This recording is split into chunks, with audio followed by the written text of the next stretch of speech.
Kathy here, and thank you for visiting my YouTube channel. Let's Eat Malaysia. Let's eat Malaysian. Now, today is a second part of the ingredients that I use for my cooking.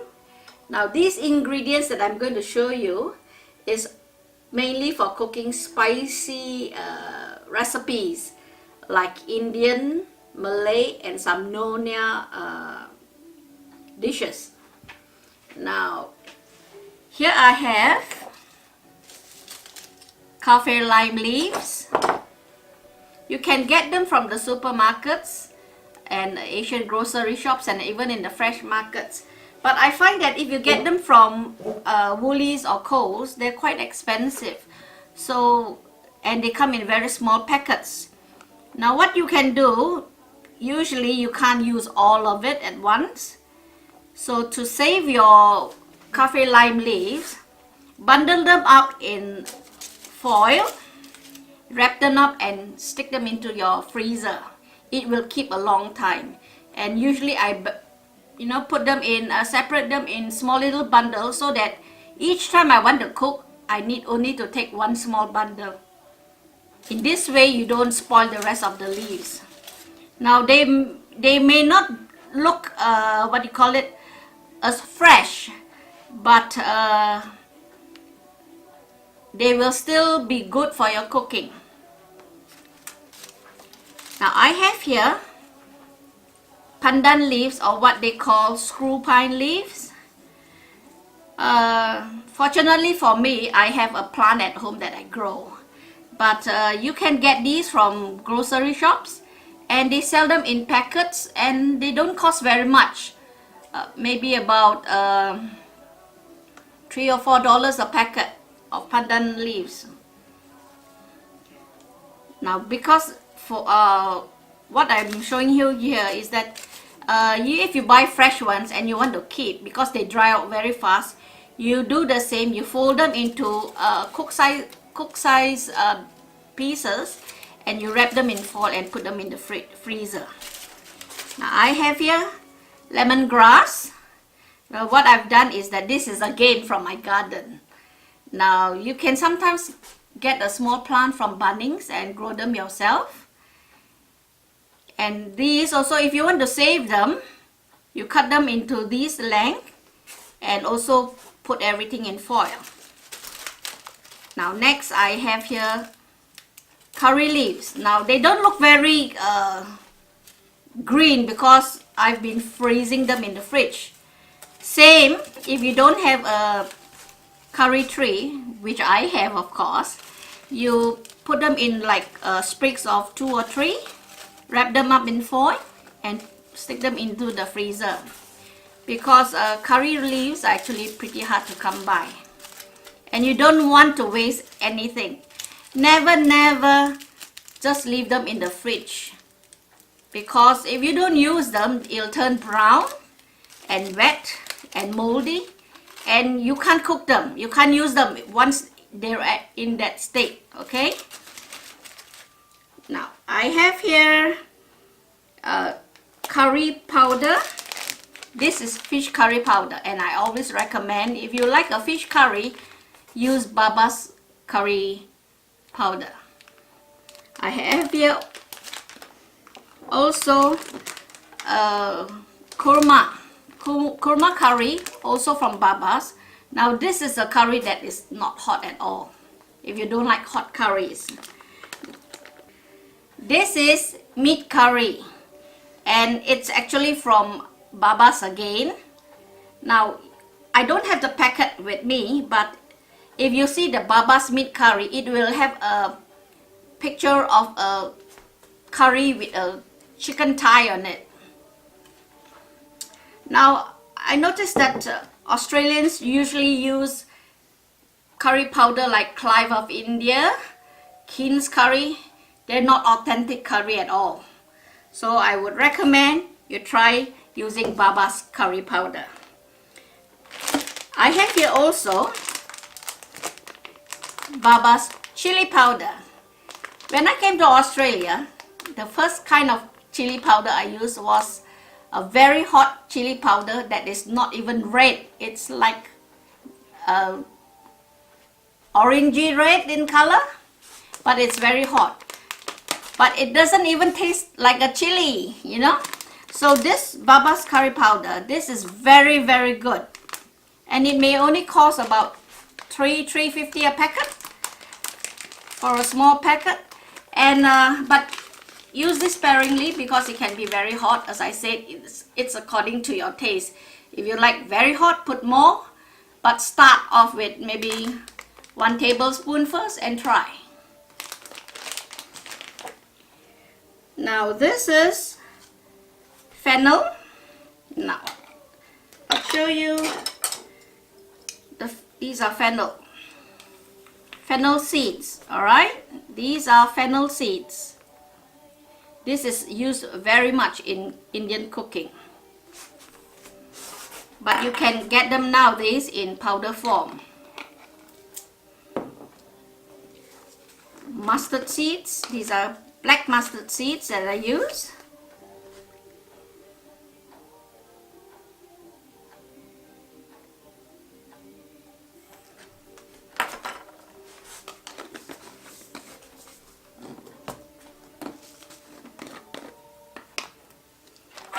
Cumin seeds.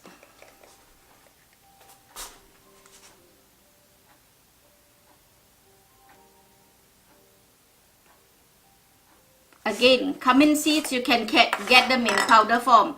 But as I say, when you cook curries, sometimes you can use powdered ingredients. But there are some dishes that you actually have to use seeds for better flavor.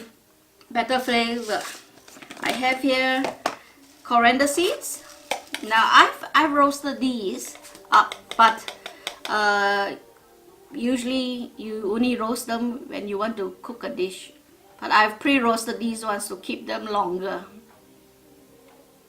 These again, you can get it in powder form.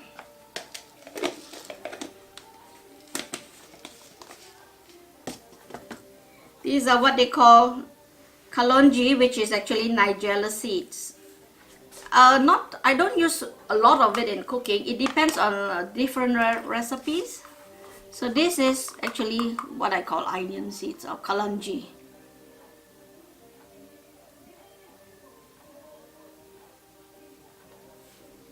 I've only recently been using kalonji seeds to try some different recipes. This is commonly used in both Malay and Indian cooking, which is the star anise.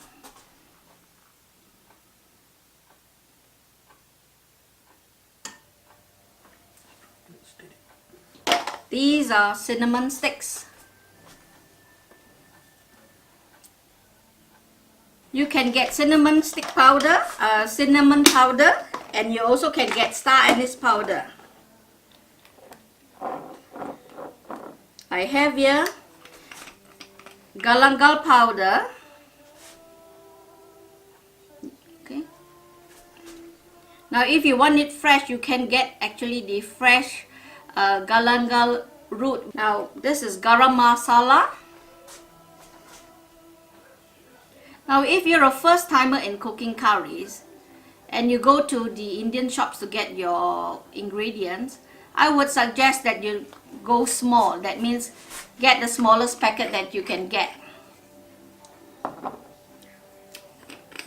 Cardamom seeds, they have white cardamom. This is green cardamom, but I'm not particular about whether it's green or white or brown, as long as they're cardamom seeds. Now this, you can get them in powder form too. These are cloves. As you can see, these are cloves. And again, you can get clove powder. Fenugreek seeds. And you can get this in powder form too.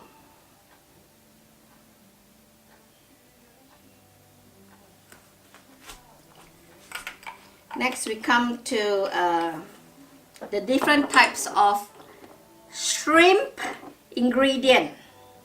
What I have here is what we call in Malay belacan powder.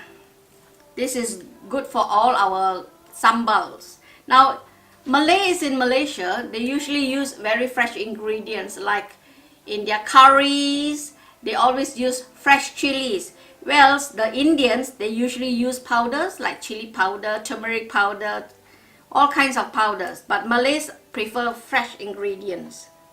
Now this is belacan powder. I have here, you can use belacan block. Now for a small dish, you cut it into a small cube and you roast it before you pound it or mix it with other ingredients. And this is thick shrimp paste. This is used normally in Nonya cooking. This is bay leaf for Indian cooking. Now I can bring up here to show you. Usually you only need about 1 or 2 leaves for your cooking. Tamarind paste. You can either get this form of tamarind paste or you can get dried tamarind pieces.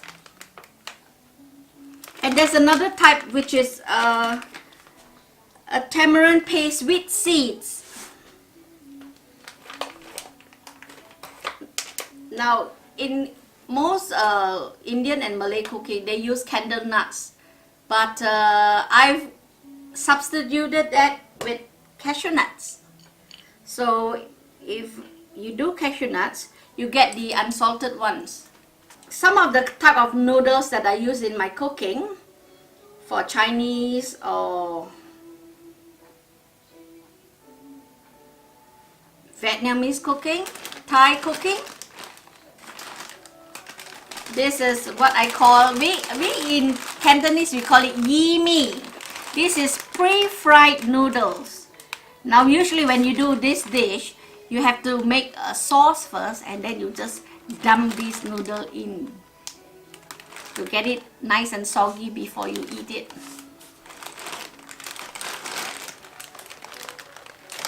I've got here rice sticks, another of my favorites.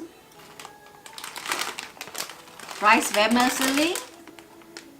There are different types of rice noodles, but I like to try different brands because they've got different textures. This is my most commonly used noodle, my YY rice noodles, and you can get them from Spatchet. I think Spatchet has a very good price on these noodles, and they come in 10 bundles, and one bundle is enough for one person to have. Now some people like to buy them in like a whole piece. It's a bit cumbersome because you have then to separate it and soak it, and you won't know how much for one person. So this is relatively good for one person, but if you like a bit more, you can put 1.5. If you're a big eater, yes, you put 2. But usually for myself, and if I'm cooking it for myself and my partner, I use just 2 or 3 the most. Now, this is Wokka Golden Hokkien Noodles. This is when you do a Hokkien mee, which is quite popular. Sometimes you can get in the grocery stores 1 kilo of Hokkien mee.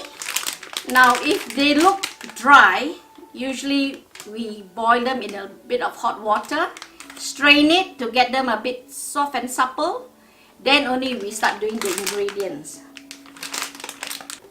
Please do not get overwhelmed with my ingredients because being a Malaysian cook, I do have a lot of ingredients. Now for starters, you can go slow and get your ingredients gradually. Well, that's it for my part 2 of my ingredients. Thank you all for watching, and if you want to see more of our videos, please like and subscribe to my channel. Thank you.